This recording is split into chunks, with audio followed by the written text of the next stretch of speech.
Pero tinitingnan ko itong mga kaibigan ko, itong kasama kong sinama ko para mag-isama ko mag-trip. Wala akong nadali, at wala akong nakita, at wala akong nagaman na nag-complain sila. Oh, very good, we're lost. We got a tour. We went around the lake. Oh, thank you ako. We enjoyed. Ako gusto ko na mag-morning. Gusto ko na silang paguntog ng ulo dahil sa bukad, mahal sa akin itong dalawa nila.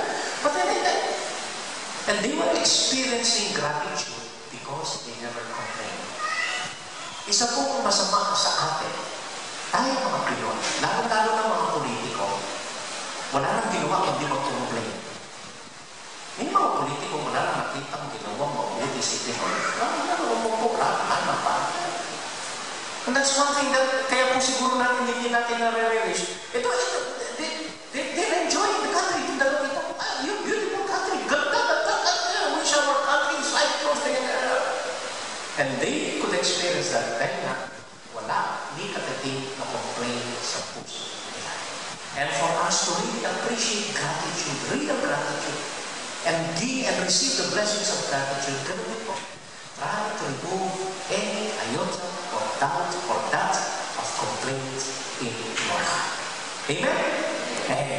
Ikalawa po, upang maranasan natin at madama ang tunay na pasasalamat, okay, ay makinig muna bago maggawin ang before anything else. Bago ang lahat ay makinig muna. If you notice the last hours of Jesus, dati po nagsisermon siya ng buong maghapon, nagkukwento siya ng buong gabi, nagsasalita ng angaral, ng iaakay, hindi siya kumakain. Yung last part po ng buhay niya, tahimik na ang Panginoon. One sentences na lang. Iilang salita na lang yung sinasabi. Bakit? At that part of his life, he was already listening. Kaya nakayanan niya ang lahat. Kaya natanggap niya ang lahat because he was listening before anything else.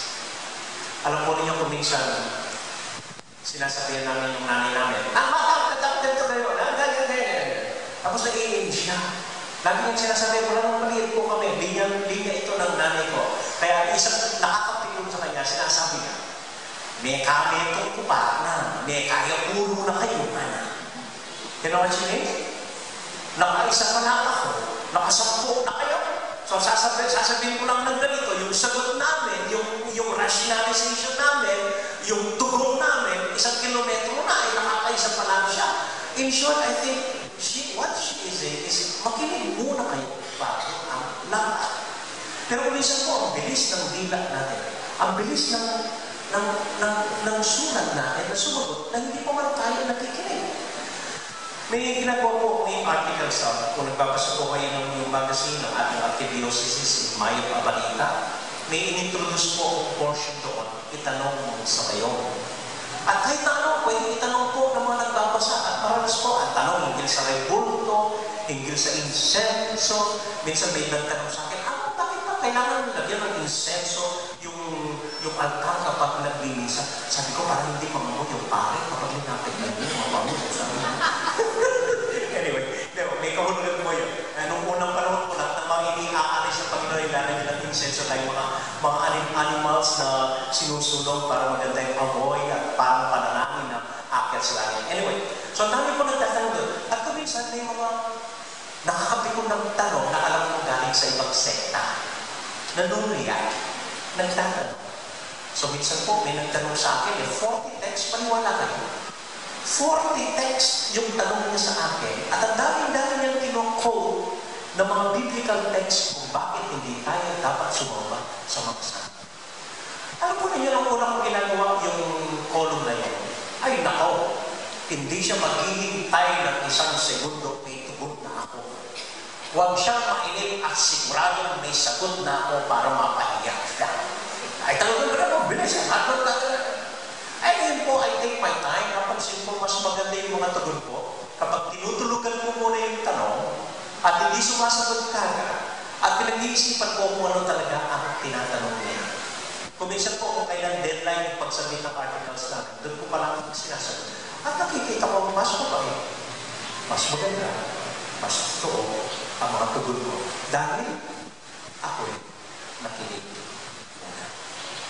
So pagkatapos kong pinakinggan ko yung nag-text ng 40 text, 40 text sa akin dun sa tanong niya, ang tugon ko na lang sa kanya, nagpapasalamat sa iyo ang Globe for supporting the company. Thank you.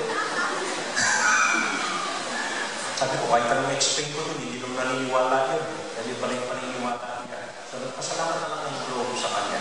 Kaya ibig sabihin, ganun din po sa buhay, malalasahan natin ang tunay na kahulugan ng pasalamat kapag natuto tayong makinig muna bago ang lahat. Ang mga alagad, ganun din po ang ginawa. Kaya nakita nila ang tinutukoy ng Panginoon, kaya natanggap nila ang katawan ng dugo ng Panginoon. Dahil during the last hours also, wala na rin silang ginagawa, kundi makinig sa Panginoon. Amen? Amen. At ikatlo po, learn to appreciate, to receive, and to give thanks. Matuto pong malasahan, tanggapin, at madaling ibigay ang pasalamat mula at para sa ibang tao. Learn to appreciate, to give, and to receive thanks. Upang malasahan po natin ang tunay na kahulugan ng pasalamat. Anong ibig ko sabihin? Minsan, nadinig akong eksena ng ganito. Wow! Ang ganda-ganda mo! Ay, ako hindi naman! Hindi talaga ang ganda mo! Ay, please, no. I just am more, I'm not beautiful. Hindi talaga ang ganda-ganda mo! Ay, no, hindi. Sabi ko sa loob ko, nakatatlo na siya ng maganda. Hindi pa tinangka. Baka gusto niya 10 beses sabihin na maganda siya. Eh, nung masarap ko sabihin mo, talaga, thank you. Talaga ka na. Thank you ka.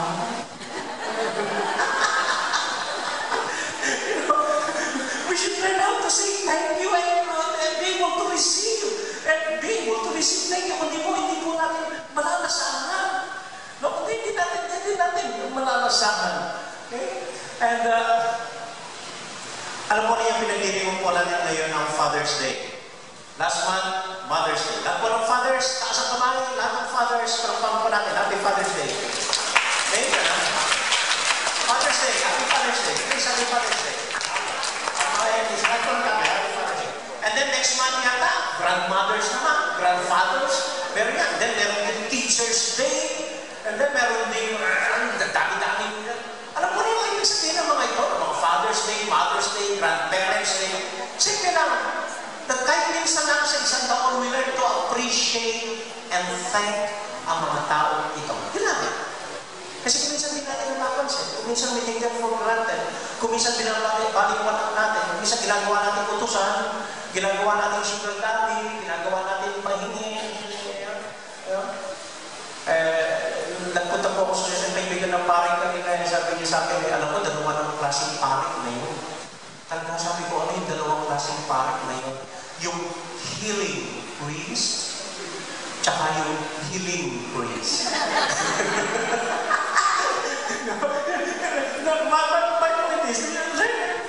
Ito mo, mga Father's Day, Grandmother's Day, they are just reminders for us to appreciate and really thank one another for being father to us, for being grandfather to us, at ganito. Amen? Amen. Sa ito, sa akin, sa simpleng karanasan, sa simpleng lingwahe, ang kahulugan ng katawan at dugo ni Kristo. His katawan at dugo is a concrete thank you to His disciples, to the Father, and to us. And when we receive Him, we also say thank you to the Lord. Amen? Let me end with a story with my 2 Myanmar classmates. Dahil hindi po sila marunong ng Tagalog at hindi rin sila gaano marunong ng English. Nagtataka ako. Ang unang salita, usually, ang unang salita na tinuturo sa mga dayuhan ay mga pagmumura. Na tinitranslate natin, alam mo magaganda. Nagtataka po ako, ang una nilang natutunan na Tagalog word ay masarap. Masarap. So kahit anong unang ihanda doon sa mesa namin, kami mga Pilipino, ganyan na naman ang word. Sila, wow, masarap. And then kakainin nila, at para masarap, isang mahabang sili, sabay sa isang subo. Wow, masarap. No? Lecture na nakakaantok, inaantok na kami, minumura na namin yung professor namin. Sila, wow, masarap lecture. No? At lahat ng salita po nila, lahat ng itapon namin sa kanila,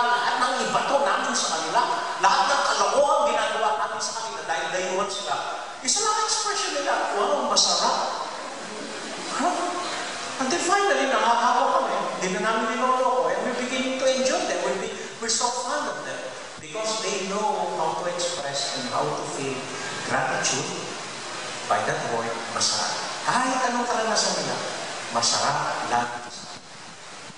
At kahit siguro bigyan sila ng fresh na katawan at tugon, ang tugon pa rin nila ay masarap. And maybe that is the real response to this feast. The body and blood of Christ. Masarap. Amen? Amen. Mamaya po, dahil kapistahan ng Corpus Christi, magko-communion po tayo, body and blood. Be ready for that. And then the final blessing po, hindi final blessing, but the benediction, we will be blessed by the blessed host, the blessed sacrament of our Lord Jesus Christ. Amen? Amen. Gagawin po natin ngayon